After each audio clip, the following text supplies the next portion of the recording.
Hallelujah mga kapatid. Let's welcome the presence of God. Thank you po. Hallelujah. At maaari na po tayo makaupo. Thank you, Jesus. Glory to your name, oh God. Hallelujah, hallelujah. Praise God. Hallelujah. At long time no see. Hallelujah, mga kapatid, na nakita niyo po ako dito nagsaseta. Hallelujah. Praise the Lord. Thank you, Jesus. Again, nais ko po magpasalamat sa ating pong mga leaders. Hallelujah, sa ating pong pastor na tayo po ay nabigyan ng pagkakataon sa Panginoon. Tayo nagpapasalamat. Amen. At alam niyo mga kapatid, hallelujah, na ito alam po to ng mga nagsasita po dito sa harap, hindi po ito madali. Hallelujah. This is a very, very heavy, difficult task. Pero alam ko mga kapatid na dumadali ito kapag tinutulungan niyo yung nagsasita. Tama po ba? Amen. Praise God. So I would like to ask for your support mga kapatid. Hallelujah. Hayaan natin na kumilos yung salita ng Panginoon eh. Hallelujah. Hindi makakilos si Lord pag sarado yung ating puso. Pag sarado din yung mga bibig natin, no? Mga kapatid. So, if you feel like praising God, sige, magsabi kayo praise the Lord. Magsabi tayo ng amen. Hallelujah. Praise God. Hallelujah. At I will not take long. Thank you, Jesus. Tayo po ay dediretso na sa salita ng Panginoon. Hallelujah. I prepared a slide. Hallelujah. Praise God. Thank you, Jesus. At I would like to talk about, kanina binasa po natin, thank you, Brother Ronald. Hallelujah. John 3:16, a very, very familiar verse, mga kapatid. Kaya natin i-quote, mga kapatid? Sige, sabay-sabay tayo. For God so loved the world that He gave His only begotten Son, that whosoever believes in Him shall not perish but have everlasting life. Ayan, mga kapatid. Thank you, Jesus. At ganun din, Psalms 104:33, it says there, I will sing to the Lord all my life. I will sing praises to my God while I have my being. Amen. Praise God. So, these are two central verses na gusto ko pong talakayin sa oras na ito, mga kapatid, in just a few moments. Hallelujah. And I would like to give this sermon the title, Anong Magagawa Ko? Anong magagawa ko? It's, ano yan mga kapatid? Tanong. At yung tanong na yan, it requires an answer. And I hope by the end ng salita ng Panginoon, meron tayong makuhang sagot. Ano nga ba yung magagawa natin? Amen. To start, mga kapatid, hallelujah, think of a love story. Yan. Think of a love story na talagang para sa iyo kinikilig ka. Amen. Sa may mga asawa, hallelujah, sana po yung sagot nyo ay yung inyong pag-iibigan, no? Mga kapatid ng inyong asawa. Hallelujah. It's a love story yan. No? Merong mga love story na tinuro sa atin, maliit pa lang tayo, mga bata pa lang tayo. Na-introduce tayo sa love story. The story of Romeo and Juliet. Alam niyo mga kapatid, no? Magkaiba sila ng pamilya, magkaiba sila ng kingdom, no? Pero talagang hindi nila hinayaan yun na mapigilan ng kanilang pag-ibig. Yan. Hallelujah. So meron din siguro dito na talagang, hindi ko po alam, no? Meron din yung parang Romeo and Juliet ang buhay. No, pinigilan na ng lahat ng nasa paligid nila. Pero hindi napigilan mga kapatid. So, meron ganung love story. Meron din naman na smooth lang. Meron din ganung love story. So, kanya-kanya tayo mga kapatid, meron tayong mga love story. Hallelujah. And the Bible tells us of the greatest love story. Hallelujah. Praise God. Yan. It tells us of the greatest love story. The love story of Jesus. Ayan, mga kapatid. Hallelujah. Yung ating pong paglilingkod sa ating Panginoon, it's a love story. Ayan, yung kanyang kwento, yung sakripisyo ng Panginoon, it's a love story. Hallelujah. Yung sakripisyo ng Panginoon sa Calvary, it's a love story. Nagsimula yan sa Matthew 26, na binetray siya ni Judas sa Garden of Gethsemane. Hallelujah. Sabi diyan, nagsasalita pa si Jesus nung dumating si Judas, na kabilang sa 12. Diba? Tapos 48, bago pa siya dumating doon, sinabi na ng taksil sa kanyang mga kasama kung sino ang halikan ko, siya ang dakpin nyo. 49, nilapitan niya agad si Jesus at binati, magandang gabi po, guro. Hallelujah. This is a love story that starts from, sadness agad. No, lungkot, no? No, after nilang magkainan, last supper, after nun, biglang may betrayal. Yung mga love story, mga kapatid, gumaganda kapag may ganun no? Pag merong naaapi yung ating bida. Di ba mga kapatid? Gusto natin yan. Invested tayo dyan. And the greatest love story tells us, hallelujah, na binetray si Jesus. Amen. Pagkatapos nun, di ba, tinawag na siya, dinala na siya. He was displayed in front of the masses for people to choose kung sino yung crucify. No? At pagkatapos nun, sabi sa Matthew 27, the following chapter, muli silang tinanong ng gobernador, sino sa dalawa ang nais ninyong palayain ko? Sabi ng mga tao, si Barabas. 22, sinabi sa kanila ni Pilato, kung gayon, anong gagawin ko kay Jesus na tinatawag niyong Kristo? At sumagot ang lahat, ipako siya sa krus. No? Mga kapatid, grabe yung love story ng kwento ng Panginoon. Nagsimula agad sa tragedy. Tragedy agad, mga kapatid. Binetray siya, tapos gusto siyang ipako kaagad ng mga tao. Hallelujah. Ngayon, I would like you to, mga kapatid, imagine yourself, hallelujah, na nandun kayo sa crowd na yon, na nung nililitis ang Panginoon. Hallelujah.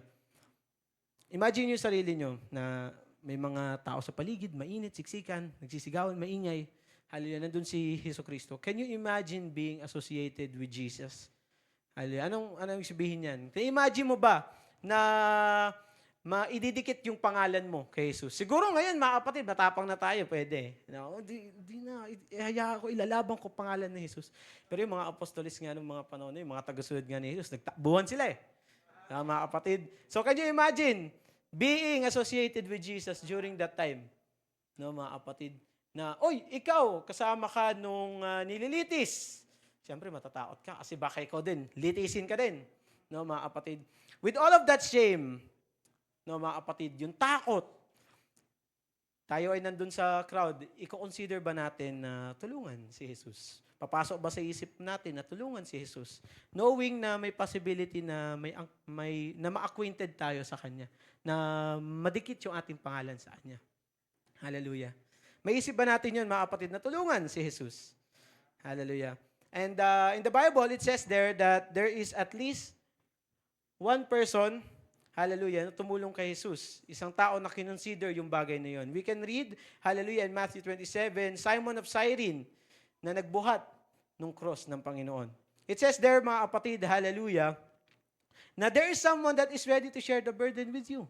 Hallelujah.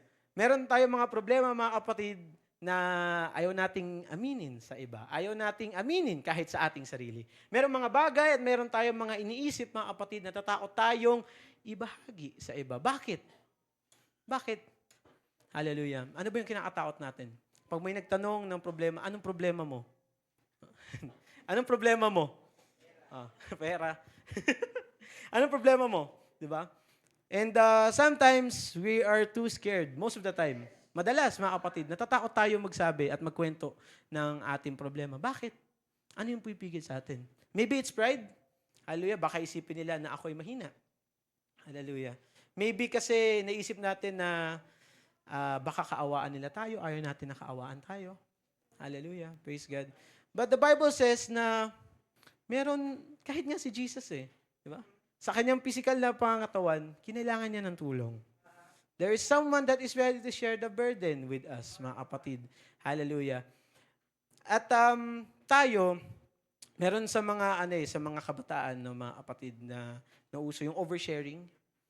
Alam niyo yun, mga kapatid, na dapat daw mag-share ka lang ng mga bagay na hindi sobra-sobra. No, kapag may bago ang kaibigan, dapat lilimitahan mo. Kung wala ka pang tiwala sa kanya, dapat lilimitahan mo. And sometimes, pati sa mga taong malalapit sa atin, nililimitahan natin yung ating sarili. Bakit? Hallelujah. Bakit?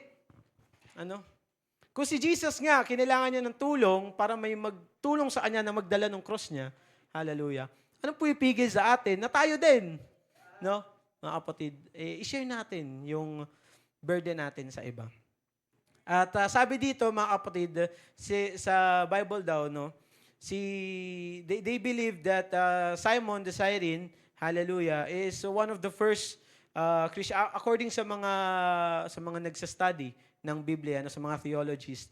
Sabi nila si Simon the Cyrene daw ay isa sa mga naunang Kristiyano nung araw ng Pentecost. May kita natin sa Acts chapter 2 verse 10.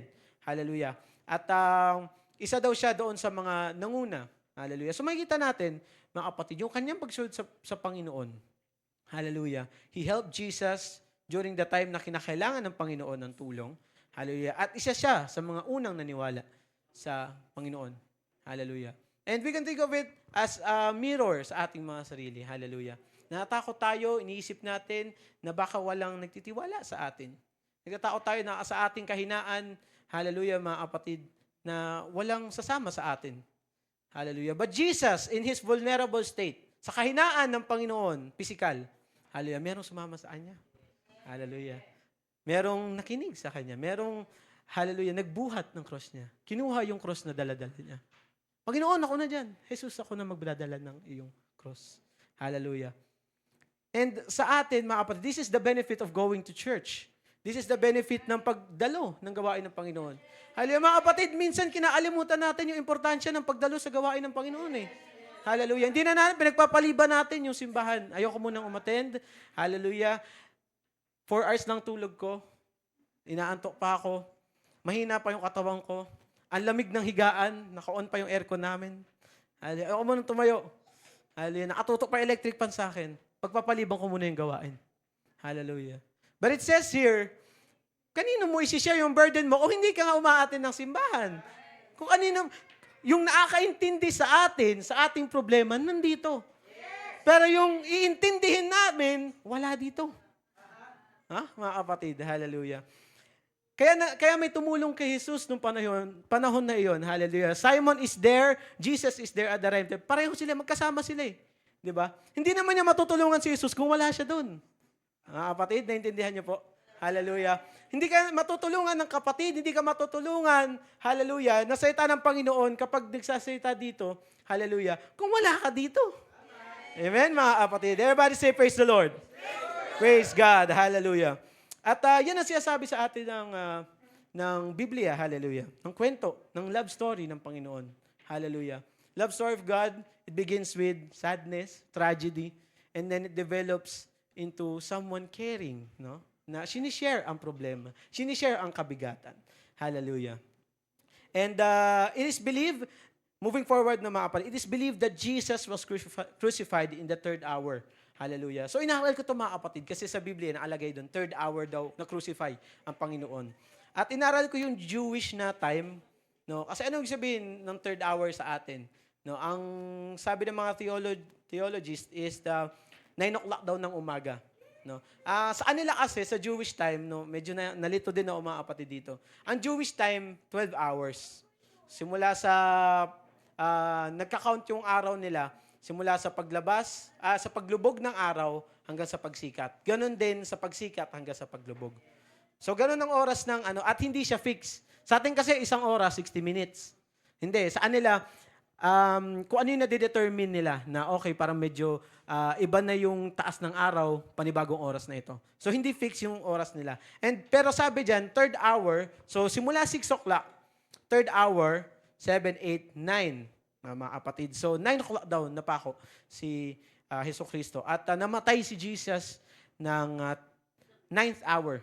So, 9, so 3 plus 6, 9, ilang oras yun mga kapatid? That's 3 p.m. ng tanghali. Hallelujah. So, the story of Jesus revolves around betrayal, tragedy. The story of Jesus revolves around suffering, sacrifice. Hallelujah. And iniisip natin na alam naman ni Jesus kung ano yung pagdadaanan niya. Alam naman ng Panginoon kung ano yung pagdadaanan niya. Hallelujah. And hallelujah. It says there in the Bible na Jesus still did, ginawa pa din ng Panginoon yung kailangan niyang gawin kahit alam niyang mahirap. No, mga kapatid. Hallelujah.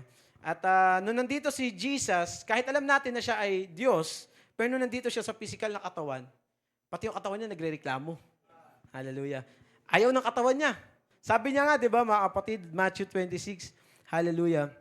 It says there, 39, Matthew 26, verse 39, lumayo siya ng kaunti, nagpatira pa siya at nanalangin, Ama ko, kung maaari po ilayo ninyo sa akin ang kupang ito ng paghihirap. Ngunit hindi po ang kalooban ko, kundi ang kalooban ninyo ang mangyari. So, ibig sabihin, yung katawan ni Jesus, alam niya yung mangyari sa kanya, yung katawan ni Jesus, hallelujah, umaayaw, umiiling. Sabi niya, Panginoon, kung pwede mong ipasa sa ibang tao itong paghihirap ko, yung aking pagdadaanan, ipasa mo na lang. Hallelujah. Diba? Kasi alam niya eh, yung katawan natin, mareklamo ito eh. Makaramdam lang ito ng onting init, wala na. Magrereklamo na, sasama na yung loob. Iinit na din pati yung ulo. Makaramdam lang ito ng onting sakit, magrereklamo na. Na ito mga kapatid, nakita nga natin sa balita. Kasi ako mga kapatid, habang pag kakain po ako sa dinner, mahilig po akong manood ng balita. No, hallelujah. Parang talaga, tumatanda na tayo mga kapatid. No? Pinapanood natin balita na eh. So, nanonood ako nito mga nakaraan ng balita. Hallelujah. And kung napapansin nyo rin, alam niyo po yung road rage? No, mga kapatid. Ewan ko po, napanood niyo yung sa Antipolo. Hallelujah. Na dahil sa init ng ulo, dahil sa onting inconvenience, di ba, may nawalang tao, may namatay. No? And sa nung iba ring mga araw, hallelujah, palaging nauuso ngayon mga kapatid yung road rage. Siguro dala ng init, hallelujah. Pero yung main point doon is onting inconvenience lang. Onting inconvenience lang ng katawan natin. Nagre-resulta na agad sa violence. Nagagalit agad tayo. No? Etong katawan na to, mareklamo to eh. No? Nasingitan ka lang hindi naman sinasadya. Hindi naman sinasadya, may iniwasan lang siya, pero inisip mo, siningitan ka na. Ang gagawin mo, instead na pabayaan mo, hahabulin mo. Tapos bubusinahan, paplasyan ng ilaw. Ano magre-resulta? Away, murahan. Di ba mga kapatid? And ang problema sa katawan ng tao, hallelujah, sa katawan natin, is ang hirap pigilan ng emosyon. Pag naaramdam tayo ng onting inconvenience, kahit ayaw natin gawin, hallelujah, talaga iba yung sinasabi ng katawan eh. Hallelujah. And it says here, sabi dyan, minsan, kahit ayaw mo, kailangan mong gawin. No, mga kapatid. Merong mga bagay na kahit alam natin na mahirap physically, emotionally, spiritually, ginagawa natin. Bakit? Kasi ito yung tama. Ito yung kailangan. Yung pagdating sa simbahan, katulad ng sinabi natin kanina, hallelujah, mareklamo itong katawan natin. Magre-reklamo yung katawan mo, sasabihin sa'yo, wala ka pang tulog eh. 2:00 ka na nga natulog kagabi. Oh, matulog ka muna. Kapatid, yan yung reklamo ng katawan natin. Pero dahil, hallelujah, na alam natin na tama, kailangan natin gawin. Si Jesus nagbigay ng pinakamagandang example. Yung pinakamagandang example na kahit siya, hallelujah, sabi niya, sa kanya, kamatayan yun eh. Torture. Hallelujah, mga kapatid. Yung kanyang pagdadaanan. Pero sabi niya, hallelujah, let your will be done. Not my will, but let your will be done. Mga kapatid. Sa ating buhay, mga kapatid, meron tayong madadaanan, mga problema, mga bagay na kung pwede lang, ipasa na lang natin sa iba. Kung pwede, Panginoon, ibigay mo na lang po sa iba. Huwag na lang po sa amin. Matapat naman kami naglilingkod sa iyo, Panginoon. Bakit kailangan mo idaan yung buhay namin sa problema? Panginoon, okay naman kami. Umaatin naman kami ng gawain. Hallelujah. Bakit kailangan mo idaan yung buhay namin sa problema? But Jesus, yung sa example na binigay ng Panginoon, hallelujah, kasi kailangan eh. Amen. Merong mga problema sa ating buhay, mga kapatid, na kailangan nating pagdaanan. Hallelujah. Kahit gaano kahirap, kailangan natin pagdaanan. Hindi ko po kabisado ang inyong mga buhay, mga kapatid, meron sa inyo na dumadaan sa matinding unos sa oras na ito. Hallelujah. Baka wala sa lugar na ito yung makakasagot ng problema nyo. Pero sabi ng Panginoon, di ba? Pag wala ka nang masagot, sabi mo, Lord, let your will be done. Panginoon, ikaw na. Ikaw na bahala. Kahit ayoko po, Panginoon, let your will be done. Ito yung pinaka-greatest, hallelujah, na kaya mong masabi sa Panginoon eh, na Lord, ikaw na bahala. Kasi kung, di ba, sabihin natin, Lord, ikaw na bahala, tapos ang binigay ni Lord, hindi mo gusto. Paano yun? Ready ka ba doon? Hallelujah. Handa ba tayo sa ganoon? Amen. May mga panahon, kapatid, na gusto natin ipagpaliban. Yun nga sabi ko sa inyo, mga kapatid, yung gawain na hindi umattend. Pero hindi ito ang nais ng Ama. Tayo ay Kristiyano, mga kapatid. Ang modelo natin si Jesus. Kaya nga tinawag na Christian eh. Christ-like. Kung si Jesus, hallelujah, kahit ayaw niya, ginawa niya. Mga kapatid. Hindi mo pwedeng sabihin na Kristiyano ka, tapos di mo kayang gawin din, or hindi mo sinusundan yung sinasabi ng Panginoon. Si Jesus mismo nag-set ng example para sa atin. Hallelujah.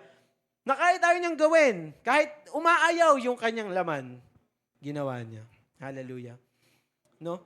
Kaya kung si Jesus ginawa niya yung mga bagay na yun, bakit natin ipagdadamot sa Panginoon?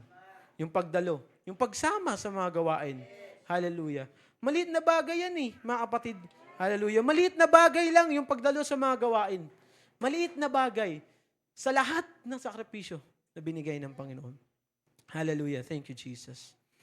And tayo din, mga kapatid, guilty tayo dyan. Minsan, may mga bagay talaga, na kahit, yes, sinusunod ko si Lord, pero nagkukulang tayo na mga kapatid. Hindi naman ine-expect ng Panginoon na mapaperfect natin yan Hallelujah. Pero ang mindset dapat is, as long as kaya ko, susundan ko ang Panginoon.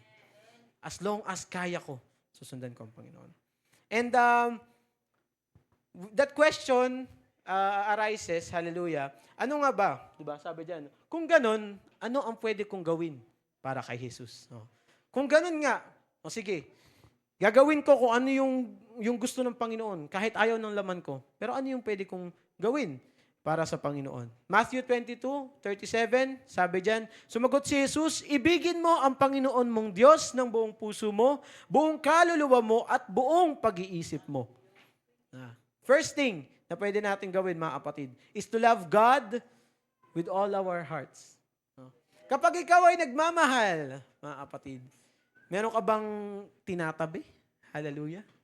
You love unconditional, hindi ba? Kahit sabihin natin na hindi mainam sa iyo, gagawin mo. Excuse me. Kahit yung sa pag-ibig sa mga magulang, hallelujah. Kahit ikaw gusto mo ng pagkain, pero you need to share it with your children, di gagawin mo. Same thing, na kapag yung kasintahan mo, uuwi, tapos ikaw malayo pa pinanggalingan mo, pero gusto mo makauwi siya ng ligtas, pupuntahan mo pa para samahan. You love unconditional. Hindi mo pwede sabihin nagmamahal ka, tapos meron kang nire-reserve. Meron kang ine-exempt. Meron kang inaalis. Hallelujah. I believe that is not the love that Jesus, hallelujah, has shown us. Ang pinakita ng pag-ibig ng Panginoon ay lahat. Binigay niya lahat. Yun ang pag-ibig ng Panginoon And sabi dito, ibigin natin si Lord. So, kung iibigin natin si Lord, hallelujah, gayahin din natin yung modelo ng pag-ibig na binigay na example ni Jesus. Hallelujah. And that is to love unconditional. Ibigay mo lahat. Dapat pag magmamahal ka, ready kang magsakripisyo. Ready mong ibigay lahat. Amen? And that is one thing. Yung pagmahal natin sa Panginoon, kasama dyan yung pagsunod sa utos niya, na palaging si Jesus ang uunahin sa lahat ng bagay. Ganun din, next, hallelujah, aside sa pagmamahal natin sa ating Panginoon, naalagay sa Luke chapter 9 verse 23, at sinabi niya sa kanilang lahat, ang sino mang nagnanais sumunod sa akin ay kinakailangang itakwil ang kanyang sarili, pasanin araw-araw ang kanyang krus at sumunod sa akin. Second step na pwede natin gawin, mga kapatid, is yung pagbubuhat ng ating mga krus. Ano ba ibig sabihin ng pagbubuhat ng ating krus? Ito po ay simbolo ng pagbubuhat ng ating mga problema at suliranin. Amen? Praise God. At sabi ng Biblia, napasanin daw ito natin. Pero hindi na sinasabi ng Panginoon na pasanin mo yan, tasayaan na kita. Hindi. Sabi ng Panginoon, pasanin mo yan. Hallelujah. Diba nga, for my burden is easy, the burden is light. Sorry. Ayan, mga kapatid, na, hallelujah, hindi pinabuhat sa atin ng Panginoon yung krus para hayaan lang tayo. Pinabuhat niya sa atin yan. Nasasamahan niya tayo. Amen? Praise God. Tayo ay china-challenge ng salita ng Panginoon kung handa ba tayong magbuhat ng ating mga krus. Kung ready ba tayo na layuan yung mga bagay na gusto ng ating mga laman para sa Diyos. Hallelujah. Yung pagbubuhat ng krus, mga kapatid, ito po ay simbolo na kaya mong iwan yung sinasabi ng iyong laman. Amen? Praise God. Third, pagpupuri at pagsamba. Makikita natin sa Hebrews chapter 13 verse 15, kaya't lagi tayo mag-alay ng papuri bilang handog sa Diyos sa pamamagitan ni Jesus. Papuring mula sa ating mga labi na nagpapahayag ng ating pagkilala sa Kanyang pangalan. Psalms 104 verse 33, kanina binasa natin, aawitan ko si Yahweh, palagi kong aawitan, siya'y aking pupurihin habang ako'y nabubuhay. Isa daw ito, mga kapatid. Pangatlo, na pwede natin gawin para sa Panginoon is to worship God. Amen? Sinasabi ng talata na tayo'y magpupuri habang tayo humihinga. Hallelujah. Kung humihinga ka sa oras na ito, palakpakan mo ang ating Panginoon. That is how the Bible tells us to worship God. Hallelujah, hallelujah. Praise God. I really like this song, mga kapatid. No? It's a song by Victory Collective, yung title, Tinta. And it's a song about how our lives should be dedicated to serving the Lord. And it's been a song that I've been listening for the past month. Gusto ko siya. Ang sabi doon, merong isang part doon, sabi, hanggang ang tinig ko'y maubos na, hanggang ang puso ko'y tumigil na sa paghinga, hanggang ang luha ko'y pawiin niya, hanggang ang buhay ko'y bawiin na, ako'y magpupuri sa Panginoon. Hallelujah. So hanggang ngayon, meron pa akong boses. Hallelujah. Hanggat hindi pa nauubos yung boses ko, hanggat kaya ko pang sumigaw sa Panginoon, hanggang ang puso ko'y tumitibok pa, hallelujah, ako'y magpupuri sa Panginoon. That is one of the things, hallelujah, na sinabi ng Biblia na pwede natin gawin para kay Jesus. Mga kapatid, maliit na porsyento lang ito, mga kapatid. Sa isang linggo, hallelujah, isang araw nga lang, Sunday service eh. Tapos pagdadamot pa natin sa Panginoon. Hallelujah. Sabi niya, hanggang ang tinig ko'y maubos na, hanggang ang puso ko'y tumigil na sa paghinga, hanggang ang luha ko'y pawiin niya, hanggang ang buhay ko'y bawiin ng Panginoon. Itong buhay natin, hiram lang ito sa ating Panginoon. Mga kapatid. Kung gusto ng Panginoon na humandusay tayo, kunin ang buhay natin sa oras na ito, kayang-kayang gawin ng Panginoon. Hallelujah. Wala tayong liberty sa pamimili kung kailan tayo mawawala. Si Jesus may hawak niyan eh. Na mga kapatid. So hanggat meron pa daw, hallelujah, hanggang tayo ay buhay pa, tayo ay magpupuri sa Panginoon. But here's one thing na aking napansin, no, mga kapatid. And sabi dyan, kung ang ating pagpupuri ay hanggang kamatayan, ibig sabihin ba nun, hanggang dito lang? Ibig sabihin ba yung pagpupuri natin hanggang dito lang tayo sa buhay na ito? Pagkatapos ba nito, hindi na tayo pupuri? Kapatid. Hallelujah. Sabi ng salita ng Panginoon, 2 Timothy 1:10, ngunit ito'y nahayag na ngayon, nang dumating si Kristo Jesus na ating tagapagligtas, winakasan niya. Again, winakasan niya ang kapangyarihan ng kamatayan at inihayag ang buhay na walang hanggan sa pamamagitan ng magandang balita. 1 Corinthians 15:55, it says there, nasaan o kamatayan ang iyong tagumpay? Nasaan o kamatayan ang iyong kamandag? 56, ang kamandag ng kamatayan ay ang kasalanan at ang kapangyarihan ng kasalanan ay nagmumula sa kautusan. 57, last, it says there, magpasalamat tayo sa Diyos na nagbibigay sa atin ng tagumpay sa pamamagitan ng ating Panginoong Hesukristo. Hallelujah! Yung isang bagay na pumipigil sa pagpupuri mo, yung kamatayan, pati yun inalis na ng Panginoon. Oh, hallelujah. Ibig sabihin lang, mga kapatid, na walang kahit anong bagay, hallelujah, sa langit man at sa lupa, napipigil sa iyo sa pagpupuri mo sa Panginoon. Hallelujah, hallelujah, praise God. Oh, Panginoon, habang ako ay nagpupuri, hallelujah, hallelujah, ako ay nabubuhay, Panginoon, lahat ito ay para sa iyo. Thank you, Jesus. Thank you, Jesus. Hallelujah, hallelujah. Thank you, Jesus. Thank you, Lord. Natalo na ng Panginoon eh. Di ba? Natalo na ng Panginoon yung kamatayan. Hallelujah. Natalo niya na. Inalis niya na lahat ng pipigil. Kapatid. So kanina, di ba mga kapatid, sa pagsimula ng ating pong salita ng Panginoon sa kanina, hallelujah. Sabi ko, ang tanong mga kapatid, anong magagawa ko? Di ba? Anong magagawa natin? Anong magagawa natin para sa Panginoon? No? After all the sacrifices of Jesus. Hallelujah. Sa susunod na linggo, mga kapatid, we would commemorate, we would celebrate the goodness of God, no? Holy Week, mga kapatid, we would celebrate yung sakripisyo ng Panginoon. Ngayon pa lang, hallelujah, mga kapatid, itanong natin sa ating mga sarili, anong magagawa ko sa Panginoon? Hallelujah. At sa oras na ito, mga kapatid, I hope na nakuha ninyo yung sagot. Hallelujah. Ano yung magagawa ko sa Panginoon? Magagawa ko, mahalin siya ng buong puso. Hallelujah. Buhatin yung aking sariling krus at magsamba sa Panginoon. Hallelujah. Wala na dapat pipigil sa iyong pagpupuri. Hallelujah. Kung merong pipigil sa iyo ngayon, hallelujah, maybe that's pride. Maybe that's nahihiya. Hallelujah. Maybe that's something in your heart na, hindi ko deserve magpuri sa Panginoon. Sobrang tindi ng aking nagawang kasalanan, ng aking pagkakamali. Hindi ko deserve na tumayo, sumigaw ng pangalan ng Panginoon. Hallelujah. Wala namang sinabi na kailangan mong maging malinis kasi wala namang malinis sa atin, mga kapatid. Hallelujah. Kahit yung mga great na mga pastors and preachers na tumatayo at pinapanood natin, hallelujah, lahat yun nagkasala. Lahat tayo nagkasala. Hallelujah. We have all fell short of the glory of God. Hallelujah. Praise God. At kung ito na nga lang yung isang bagay, hallelujah, na pwede nating maibigay sa Panginoon, bakit pa natin ipagdadamot? Hallelujah. Bakit mo pa pinagdadamot sa Panginoon? Sabi pa, anak, ito, ibigay mo sa akin yung papuri. Hallelujah. Yung buhay nga natin, hiniram lang natin sa Panginoon. Wala ka naman talagang mabibigay sa Panginoon kung iisipin eh. Hallelujah. Kaya bakit mo pa ipagdadamot ang iyong pagpupuri? Hallelujah. Praise God. Thank you, Jesus. And at this moment, mga kapatid, I invite everyone to stand. Hallelujah.